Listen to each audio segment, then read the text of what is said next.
Hello, and welcome to Beach House 34, the show that dives deep into true crime cases, revealing the truths behind crimes that reveal shocking secrets.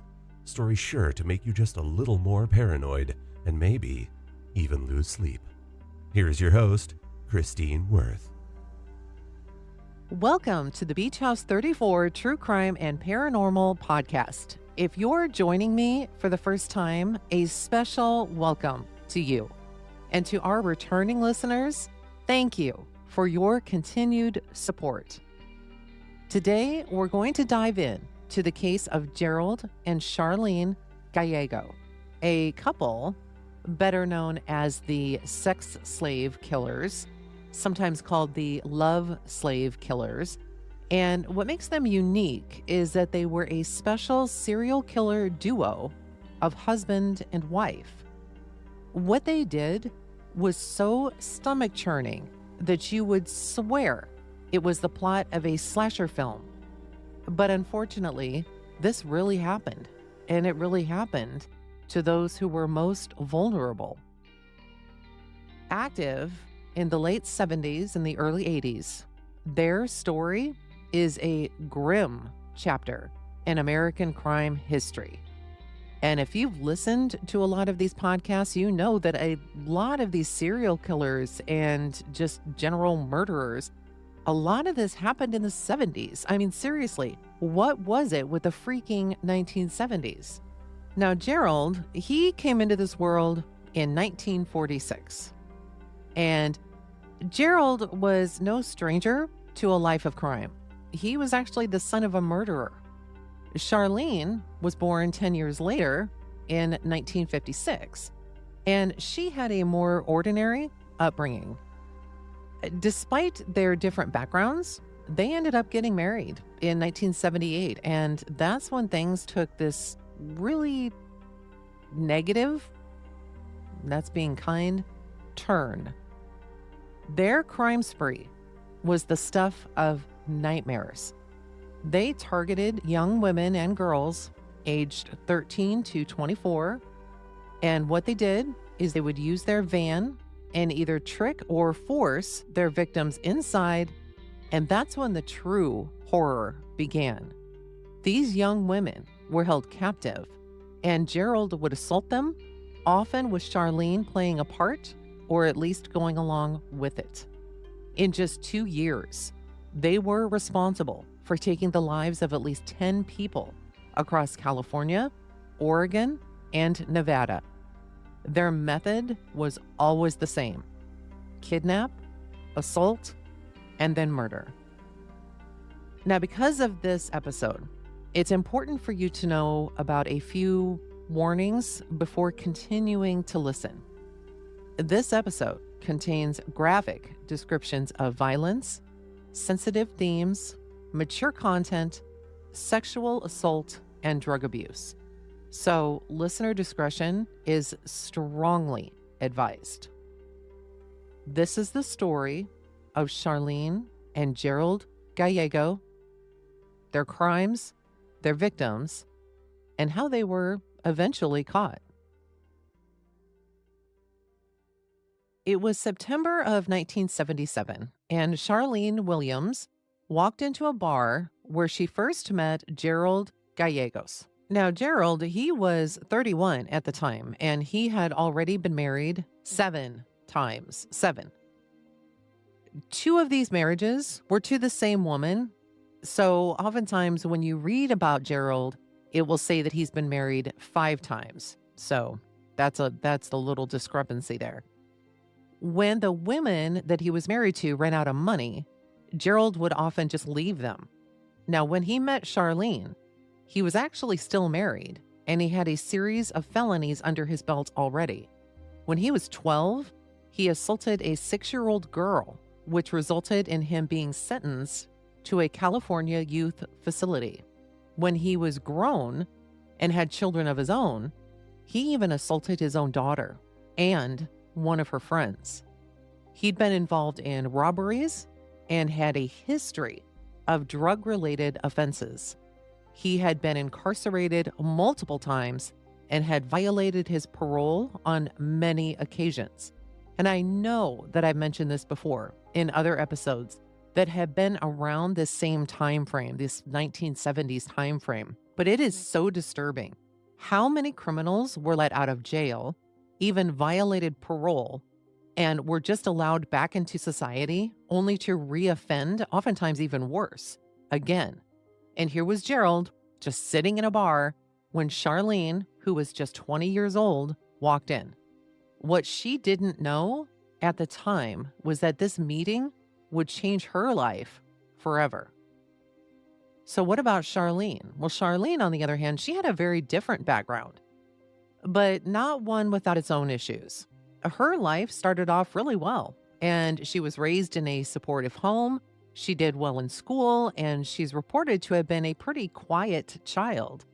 She was also known to have a pretty high IQ, and she did well in school and music, and was especially gifted in violin.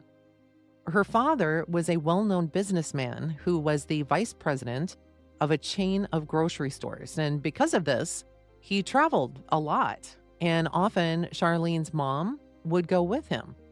Now, when Charlene was younger, her mom happened to be injured in a car accident. And it was so bad that Charlene's mom was not able to go on any of these business trips any longer. So instead, Charlene went with her dad. As Charlene grew up and became a young adult, she began to use drugs and alcohol. She also got a job as a clerk in a state office in Sacramento. Now, while she was here, it was said that she flirted openly and constantly with others in the workplace. Charlene was actually married for the first time at the age of 18. She married a guy who was pretty well off, but he was addicted to heroin. He states that Charlene was insistent on having a threesome with him, her, and a prostitute because she was in love with the idea of having a lesbian lover. Now, their marriage didn't last long, and evidently her husband, her first husband, heeded the fact that Charlene's parents constantly interfered in the relationship.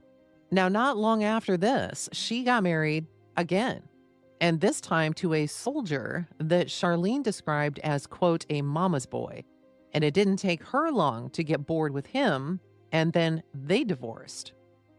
Charlene then began to have an affair with a married man, but this ended pretty quickly after Charlene asked this married man if she might have sex with him and his wife at the same time. The man quickly ended the relationship. Now remember, this is all from the time she was 18 until the time that she met Gerald at age 20. So all of this happened in a very, very short time frame. Now, after the married man decided to quickly end this relationship, Charlene actually attempted to unalive herself by overdosing on pills, but she survived. It wasn't long after this that she walked into the bar where she first met Gerald. Now, according to some reports, when Charlene first met Gerald and she walked into this bar, she thought that Gerald was a clean-cut, nice guy. And Gerald liked Charlene instantly. After their first meeting, their relationship moved fast, so fast that within a week, they were living together. Now, after they moved in together, Gerald seemed to change. Charlene at the time was working as a supermarket clerk, although it's unknown if this is the same supermarket chain her father was vice president of. If I had to guess, I would say yes.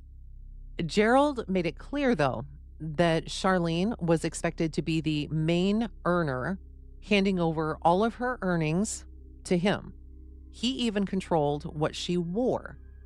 Now, despite all of this, Charlene found him thrilling. Now, a few months into living together, Gerald decided to bring home a 16-year-old exotic dancer, and all of them had intimate relations. It was something that Charlene had wanted from her other relationships, but it had never worked out until now. But while this young girl was in their home and the three were in bed together, Gerald didn't allow the women to touch one another. They were only allowed to touch him. Gerald that day had to head to work, but the two women stayed in the house. When he got home, he found that the two women had slept together. Now, this enraged Gerald, and he threw the 16-year-old girl out of an open window and then beat Charlene. It would later be assumed that this 16-year-old girl was the first victim of the serial killer couple, but this was never proven. Now, after Gerald witnessed this relationship between his wife and the 16-year-old, he refused to have relations with Charlene, saying that he had lost his libido and he wasn't able to perform. Now, Gerald at this time, he was working as a bartender, and Charlene felt that the reason he didn't want to sleep with her any longer was because he was probably just having affairs at work.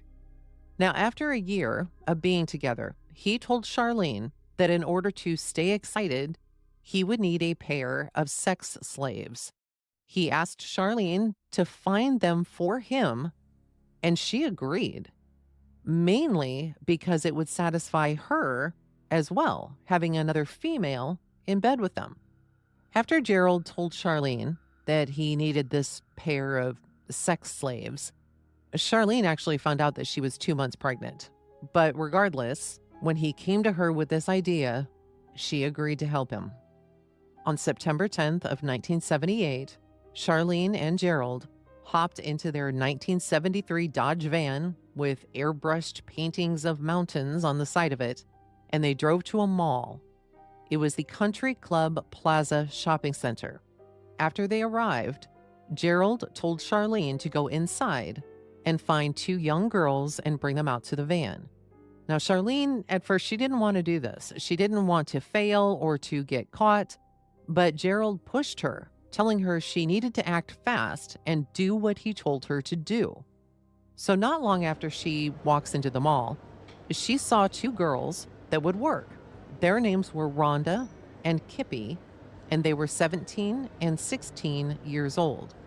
Charlene befriended them and talked them into coming out to the van because Charlene said she had some marijuana out there. They thought it'd be fun, and they followed Charlene to the van. When they arrived and Charlene opened up the door, Gerald was there pointing a gun. He told them to get inside, and they were instantly tied up. As Gerald drove away from the mall, Charlene watched the girls. They hit Interstate 80 and headed towards the Sierra Nevada mountains. When they got to Baxter, California, they left the interstate and drove into some isolated foothills. And there, Gerald found a hidden area and got out of the van. He then told Charlene to wait for him, and he left her and the girls inside the van with a gun and a sleeping bag. After a few hours, he came back and he told Charlene to drive the van back to Sacramento and hang out with some friends. This way, she would create an alibi. He then told her to come back to the secluded spot in their Oldsmobile. Now, while she was gone, Gerald repeatedly assaulted both of the girls through the entire night. After doing what Gerald had told her to do, she came back to the spot and Gerald moved the girls into the back seat of the Oldsmobile. He sat there with them and told Charlene to drive to Slough House, California. Now, as Charlene drove, she felt that the conversation Gerald had with her sounded like he was going to release the girls. But then, all of a sudden, he told Charlene to stop the car. He forced the girls to cross a field into a ditch where he then hit them both with a tire iron. He then pulled out a .25 caliber pistol and shot each girl once in the head. Now, Kippy had tried to run after Gerald started to walk away, thinking that he'd accomplished what he wanted to. The bullet that had went towards Kippy had only grazed her, and she was still able to move. Gerald noticed this, went back, and fired 3 more shots into her head. Now, later on, much later on, after the two, Gerald and Charlene, were arrested, Charlene would end up telling a cellmate how ecstatic she felt during this crime. So the two decided to leave California because there were investigations into the two missing teenagers. The day after this happened, they headed to Reno and got married. Now, little did Charlene know that Gerald was still married to his most recent wife when this happened. Now, Charlene's parents, they were worried that their family name was going to be dragged through the mud. So they decided to help the couple out. Now, this is where it gets a little confusing. It's unknown how much or how little Charlene's parents actually knew about the crime, but the fact that they were worried about their own personal reputation leads you to believe that they knew exactly what was happening. So, how exactly did Charlene's parents help? Well, they did what every normal family would do. They told Charlene to steal her cousin's birth certificate so that Gerald could change his name. Awesome parents, right? Gerald then got a fake driver's license and other documents thanks to this birth certificate. And just like that, his new name was Stephen Robert Fell. Now, things were somewhat normal, at least as normal as it could be for something like this, for the couple for a bit. Gerald drove for a meat distributor, and Charlene worked in an office. In June of 1979, Gerald began again to think about kidnapping some girls. Now, you might wonder what happened to the baby, right? Charlene was pregnant. Well, it turns out that Gerald wasn't happy about this. And so he made Charlene have an abortion. In the meantime, the couple is still in Reno. And in Reno, there is a large event called the Washoe County Fair, and it started in 1874 and actually still continues to this day. In 1979, it occurred in June and was the perfect place, Gerald thought, to find a couple more girls. Now, Gerald and Charlene headed to the fair, and they did find two girls, Brenda, who was 14, and Sandra, who was 13. Charlene again tricked them, but this time she instead asked if they would be willing to help hand out flyers for a few dollars. They agreed to this, and she then took them to the van to pick up these supposed flyers. Now, as they're walking out to the van, Gerald was following behind. And as they approached the van, Gerald pulled out his gun and showed it to the girls. Of course, they were petrified. They then got into the van, and once inside, they were tied up.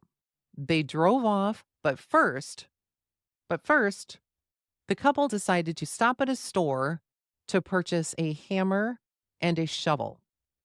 Gerald then got on the interstate and drove north of Reno, but soon had Charlene take over driving so that he could get into the back of the van with the girls. As Charlene drove and watched in the rearview mirror, Gerald repeatedly sexually assaulted the two girls. Charlene then parked the van in a remote area of Humboldt Sink. When Gerald was ready, he then yanked Sandra, the 13-year-old, from the van and drug her towards a dry stream bed. He then grabbed the shovel from underneath one of the seats and quietly walked up behind Sandra, where he then hit her in the head repeatedly with a shovel. Gerald then did the same thing with Brenda, and after the girls had been killed, he dug a large pit, put the girls' naked bodies in it, and covered it with a rock. It was apparent that Gerald didn't even care about an alibi at this point. The first time that they kidnapped two girls, he made sure that Charlene headed somewhere else to create an alibi for them, but this time he didn't even seem to care. Now, these two girls, they were listed as runaways for 4 years until Charlene confessed to their murders during the 1982 trial. Their remains weren't actually found and identified until 20 years later in November of 1999. Now, the following morning, after the Brenda and Sandra incident, the couple was back in Reno. Charlene cleaned the van, but Gerald kept the hammer and the shovel. Brenda and Sandra were reported missing. But the problem was there was a bit of confusion in this case because it just so happened, I mean, geez, how weird is this? It just so happened that two girls who attended the fair did, in fact, run away to join the carnival. But it was not Brenda and Sandra, but it was assumed that it was. And so the investigation into their disappearance didn't go very far. Now, after Gerald and Charlene felt that the heat was off, they decided to go back to Sacramento. Back in Sacramento, Gerald began cheating on Charlene, but Charlene evidently was okay with it because it meant she didn't have to deal with him and his problems. He had often become impotent when he was with her. Now, his affair didn't last very long, began to lose its newness. And so again, he went to Charlene and told her it was time again to find some more girls. It was now April of 1980. So the couple at this point, they were still in Sacramento and decided to hang out in the parking lot of Tower Records and watch all of the teenagers going in and out. The problem was there happened to be a lot of police in the area, so they decided instead to go back to a place that had been lucky for them in the past, a mall. This time it was the Sunrise Mall in Citrus Heights, about 20 minutes outside of Sacramento. Stacy and Karen were both 17. And even though they were a little bit older, they still took the bait when Charlene offered them free drugs and a ride in a cool, airbrushed van. Their MO was the same. As soon as the girls approached the van and the door opened up, there was Gerald pointing his gun at them. He then forced them inside and ordered Charlene to drive. Now, at first, the girls didn't take it seriously. They thought it was some kind of game. But as time went on, reality began to sink in. Charlene drove while Gerald assaulted the two girls. Again, he had Charlene drive to a remote location. This time, it was Limerick Canyon near Lovelock. He did the same thing as he did before with Brenda and Sandra. He took each girl, one by one, and hit them not with a shovel this time, but with a hammer. It wasn't until July of 1980 that the girls' bodies were found in this remote Limerick Canyon, Nevada. Both of the girls' hands were tied with an uncommon variety of macrame rope. An autopsy revealed that they had suffered violent deaths caused by multiple blows to the head with a hammer or hammer-like object. Now, there is a time after this particular crime that Gerald and Charlene split up, and Gerald started to become involved with a mistress in Oregon. And evidently, he moved here for quite some time, just leaving Charlene. Now, once Gerald realized that his mistress was pregnant, he decided to move back to Sacramento to be with Charlene, and they took up right where they left off. In June of 1980, Linda, who was 21 and pregnant, was hitchhiking in Oregon on her way to a nearby town.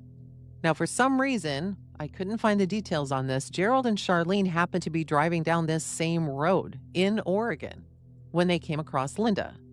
Now, Linda wasn't Gerald's usual type, especially being pregnant, but he pulled over and offered Linda a lift. And as soon as she climbed in, Gerald pulled a gun and tied her hands behind her back.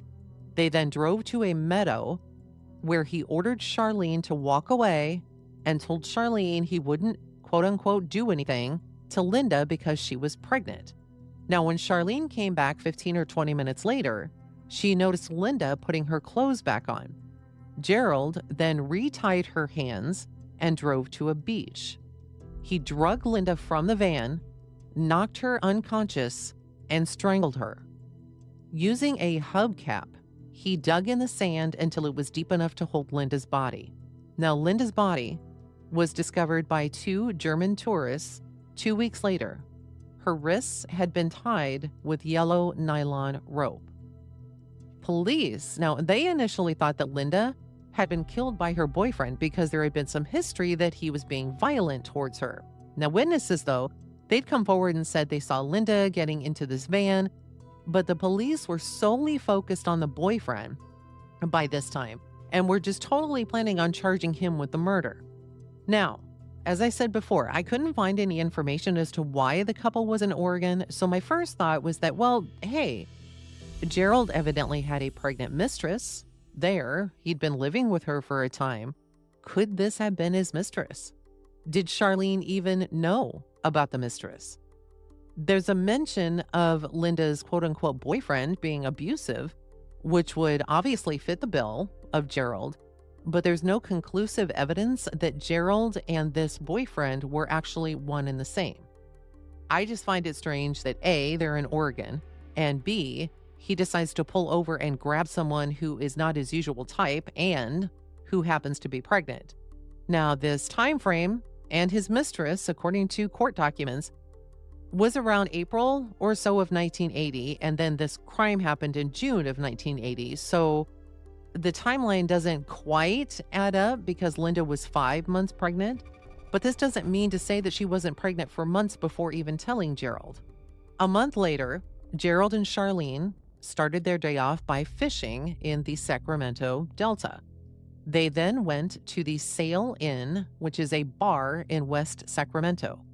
While they were there, Gerald told Charlene that he wanted to rob the bar and get, quote unquote, her too, meaning Virginia, the bartender. When the bar closed, Gerald and Charlene headed out and went to the van, but Gerald wasn't quite ready to leave. He instead waited until Virginia had left and closed up the bar. Gerald then forced Virginia into the van at gunpoint, and Charlene, as usual, drove. This time, though, Gerald didn't seem to care to head to a remote location. Instead, he told Charlene to drive them home. On the way to their house, Virginia was pleading with them, letting them know that she was worried about her children. After they arrived, he ordered Charlene to go inside the house, while Gerald stayed outside in the van and assaulted Virginia. When he was done, he went inside, grabbed Charlene, and told her to drive to the location where they had been fishing earlier. And on the way, he strangled Virginia in the back of the van. They got rid of Virginia's body just outside of Clarksburg. Now, Virginia's body wasn't discovered until 3 months later. Her hands had been tied with fishing line, and her body was severely decomposed. Now, during this short period of these months, obviously Gerald was having this affair with somebody in Oregon and so forth, and then he comes back to Charlene. This whole time, their relationship had been slowly falling apart. Gerald, who had exhibited violence toward Charlene in the past, became even more aggressive, and Charlene decided in September that, hey, I'm taking off. I'm just going to move back in with my parents. Gerald then ended up leaving town and ended up in a relationship with someone he had known before. By November, though, so this is just like almost just a month later, Gerald was back, and Charlene agreed to meet up with him again. So on November 2nd, Gerald and Charlene took Charlene's parents' vehicle, an Oldsmobile, and said that they were going to go out for dinner and a movie. Now that night, they ended up at the Sports Room Bar in Sacramento, and Gerald got thoroughly drunk. He told Charlene that he was, quote, getting that feeling again and wanted her to get him a girl. Charlene then drove her parents' Oldsmobile to a nearby shopping center where they noticed Craig and Mary, 2 college students, getting into their car. He ordered Charlene to stop, and Gerald got out and pointed a gun at the couple, telling them to get into the car. Now remember, they're driving Charlene's parents' vehicle. Charlene saw Craig throw his car keys out the window and said something to Gerald. Gerald told Charlene to go look for these keys, but she couldn't find them. The keys, by the way, were found in the parking lot the next morning. Now, shortly after this incident began, a friend of Craig's, Andy, approached Craig's car. And Craig told Andy, hey, you don't belong here. He swore at him. He told him to leave. Charlene then slapped Andy and told him to go. Now, as they're taking off, Andy was smart enough to write down the license plate number as it left the parking lot, and then told his friend Mike about it as Mike walked up to Andy just as his vehicle was leaving. Gerald and Charlene, now with Craig and Mary in the back, drove north towards a lake in El Dorado County, and then Gerald ordered Charlene to stop the car. He took Craig's wallet from him and asked Mary, quote, "What are you doing with a bum like this?" He then asked Charlene if she, quote unquote, wanted Craig, and she said no. Gerald then told Craig to take off his shoes and get out of the vehicle. He then shot Craig 3 times in the head. He then instructed Charlene to drive to his apartment. And once there, he took Mary into the bedroom while Charlene stayed in the living room watching TV. After Gerald assaulted Mary, Mary had her hands tied with ribbon and then was forced back into the car. Charlene drove them back out into the country, and just before daylight, they stopped at a field. Gerald ordered Mary out of the car and shot her 3 times.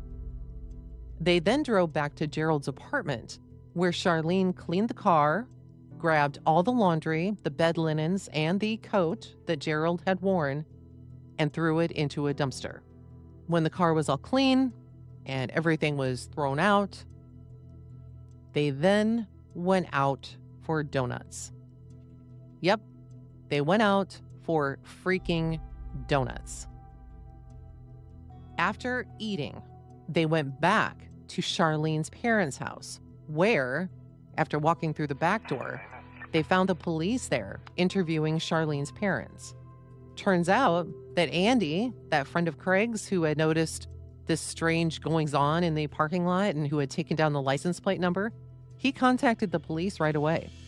Now, since the car that they were driving was owned by Charlene's parents, it was easy to locate their house, right? As soon as they realized that there were police in the house, he told Charlene to not say anything, and then Gerald took off. Charlene walked inside.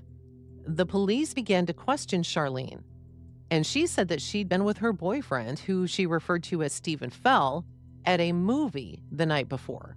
Now, as the police were talking with Charlene, the phone rang, and it was Gerald. He told Charlene to meet him at a nearby ice cream store. Charlene, instead, stayed home and continued to talk with the police. She told the police conflicting accounts of which car they'd been driving the night before, and then gave permission to search the car that had been driven.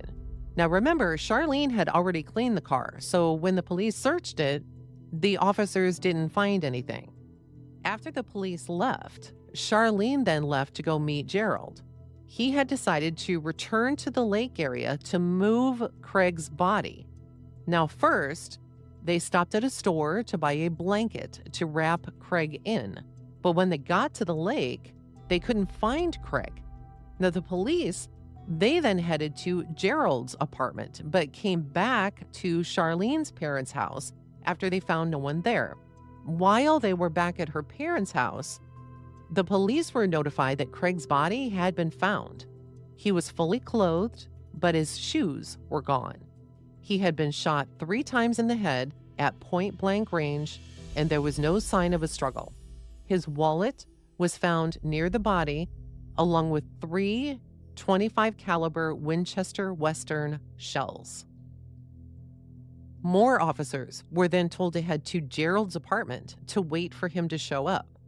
So when Gerald and Charlene got back to Charlene's parents from, trying to find Craig, and they couldn't find Craig, they saw the police outside. So they then decided, whoops, we're not going to go here. Let's go to Gerald's apartment. So they drive over there, and again, police are everywhere. So they decided to run. They first drove to Reno and then went by bus to Salt Lake City. Now remember, they still have, at this point in time, her parents' vehicle, the Oldsmobile. So once they got to Reno, Gerald called Charlene's mom and told her that she could find her car in Reno and that she should probably change its tires. They then go to Salt Lake City, and in Salt Lake City, Charlene dyed her hair, she stole a purse to establish a new identity, and asked her mom and dad to send her some money. Gerald and Charlene then took off again, and they headed to Denver and then to Pueblo, Colorado, where they got false birth certificates for themselves. So at some point, they talked by phone to Charlene's parents. And Charlene's parents at this point in time had an attorney. So her parents or the attorney didn't want to send any more money to their daughter and Gerald. So eventually, Gerald and Charlene took off to Omaha, where they now went by the names Steve Calloway and Charlene Ray Bell. They both tried to come up with several stories as to how they had met Craig and Mary. One story was that Charlene had met Mary in a restaurant lounge at the shopping center. They all then went to a bar, and Craig and Gerald had left the bar before the women did.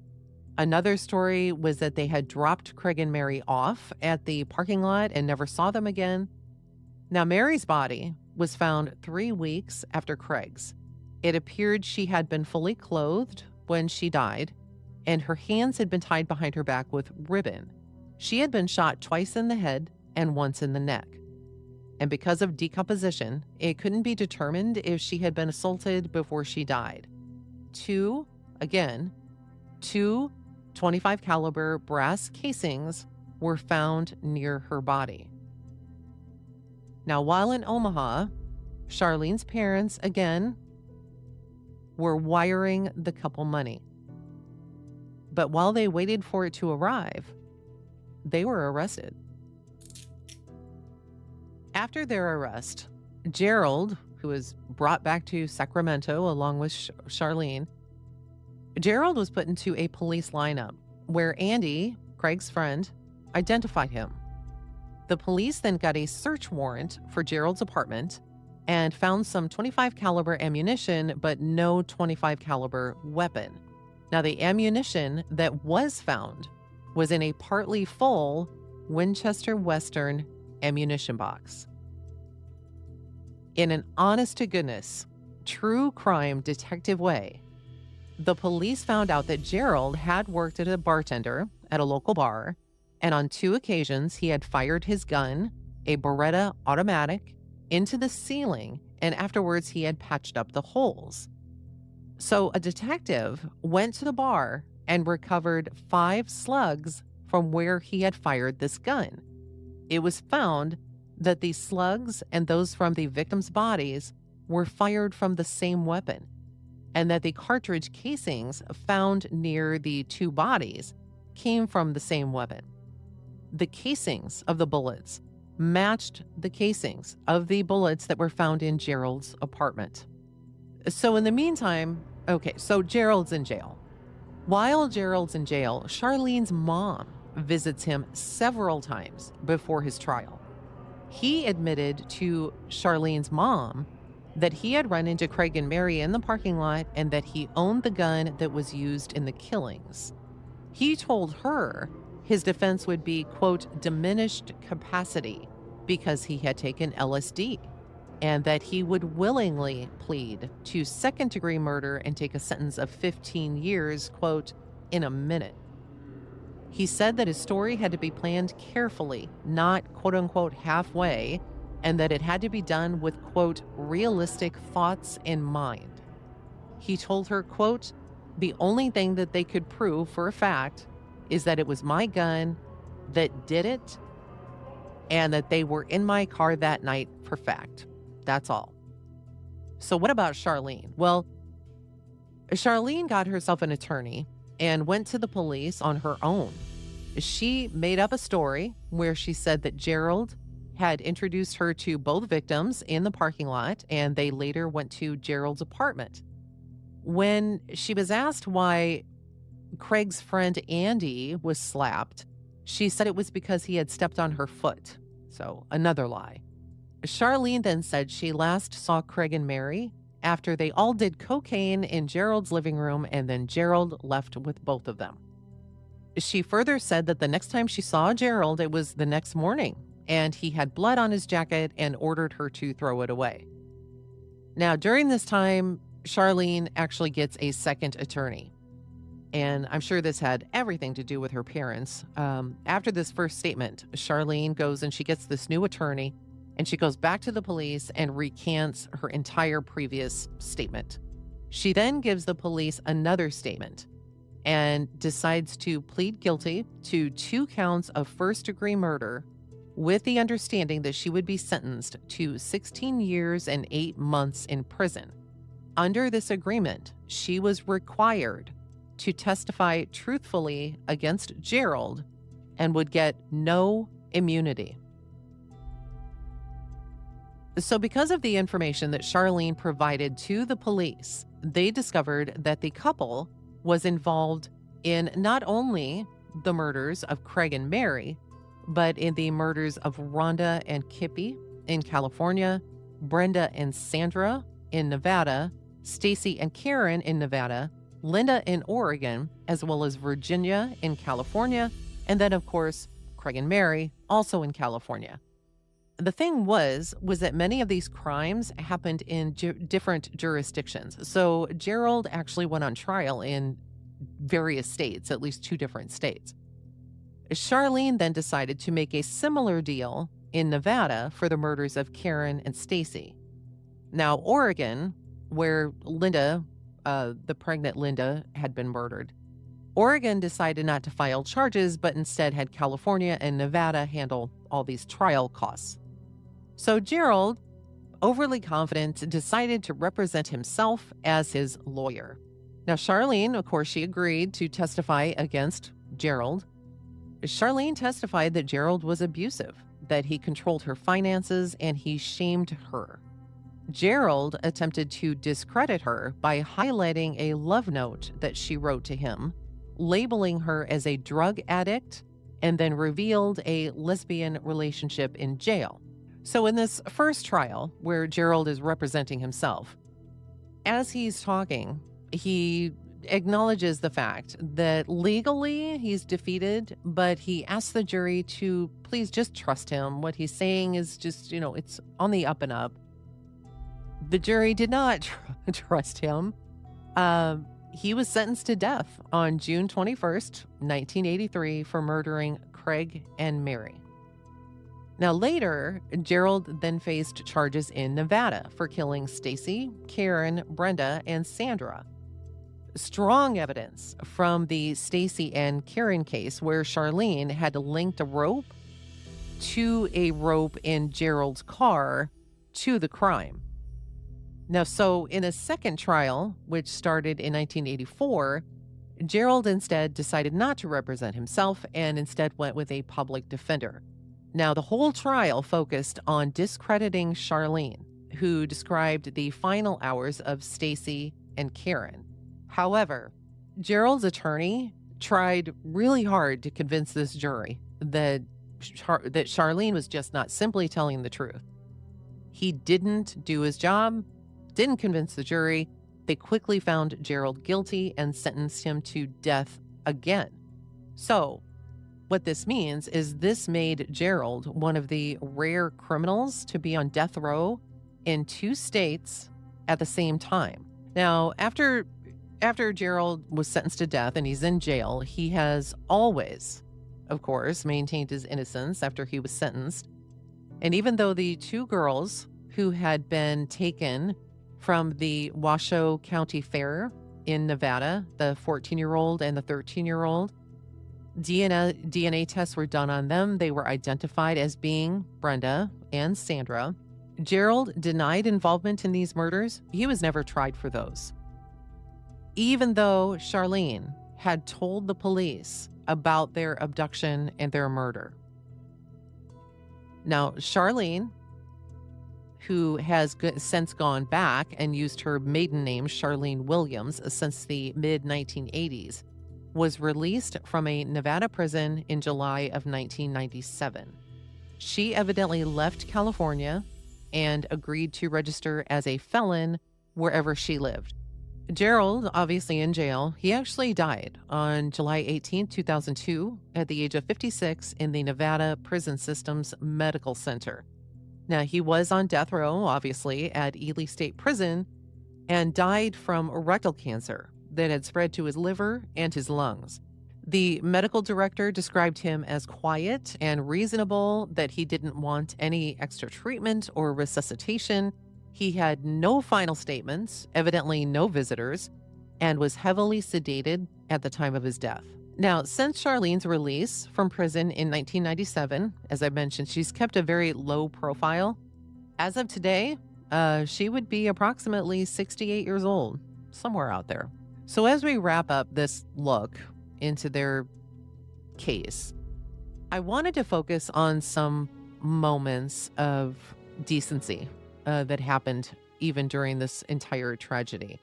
And one of these moments involves Craig, who, when he was being abducted, was remarkably brave. In a split-second decision, as his friend Andy is coming over, he urged his friend to get out of the situation and ultimately sacrificed his own life. This act of heroism serves as a reminder of the goodness that can come through even when the crappiest shit is happening. Now, regarding Charlene's parents, their role in this story is somewhat unclear. There's no clear evidence linking them to the couple's crimes. You know, they did send money to Charlene and Gerald as they tried to flee, but they also informed the authorities about this, which helped to contribute to the couple's capture. But the fact is that they seem to aid them so much, even while these crimes were going on.